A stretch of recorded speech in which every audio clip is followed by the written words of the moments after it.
I read the conclusion to this story, and I don't think I've read it yet. This is called "The Pirate is Coming to Take You Away."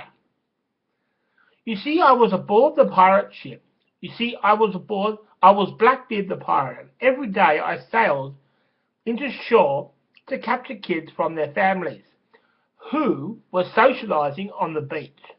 The parents back then were so naive that they often left their kids unattended, thinking that there is no bad people around, and even the good parents thought like that.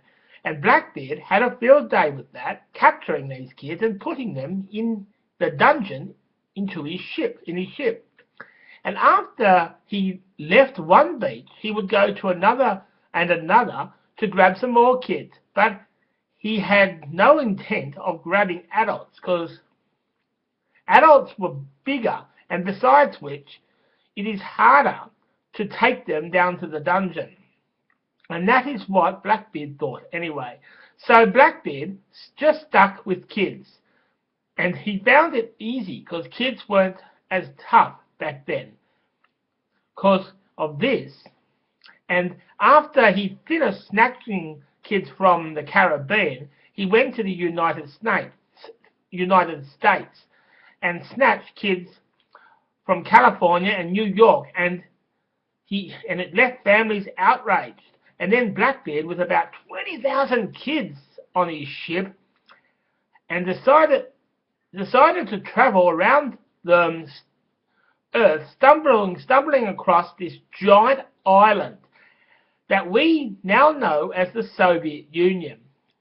And Blackbeard wanted to explore this island to find where he can hide the kids he has in his ship. And he explored for 3 hours, carrying the cage of the kids on his back. And they came up to this little shed, which is used for God knows, and what God knows what. And this was the perfect spot to stash the kids, so Blackbeard can go off to discover more worlds. And the pirate ship. On his pirate ship. And even if the kids could escape, they don't know where they are. So they did get free and tried to bash out of the shed, and then noticed that all of them were in the middle of nowhere, and I mean the middle of nowhere.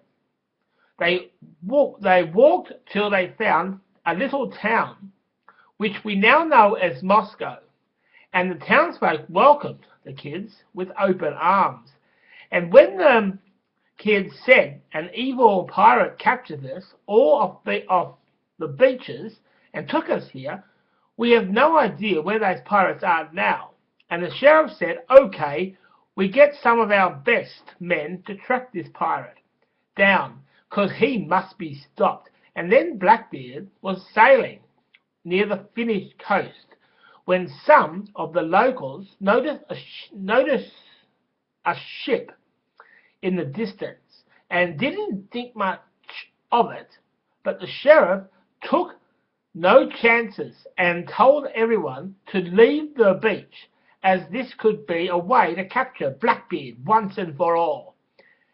Yeah, this is going to be a bumpy ride and could turn nasty, but these pirates must be stopped. And when Blackbeard arrived at the Finnish beach, Blackbeard got out his sword and did a duel with the sheriff, which took 3 hours, and Blackbeard won the duel, but lost because the police locked him in the jail for 30 days before the police put him on a boat to have his head chopped off at the shores of Jamaica, and Blackbeard was no more. And the world was safe, and each child was safe, but no, not all kids were returned to their parents.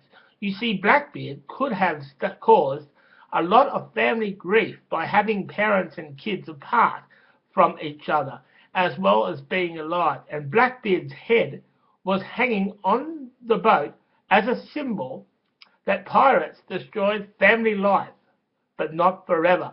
And actually, I read earlier, and that was the finish-off story, to tell about the kids actually got sort of revenge on Blackbeard. It's Blackbeard and Thomas, in the next story, which was read a few minutes earlier, was the conclusion to this story, how Blackbeard and Thomas couldn't find a good home on this island, and they didn't even spend any time out of this island. So it's an actually good story. Okay,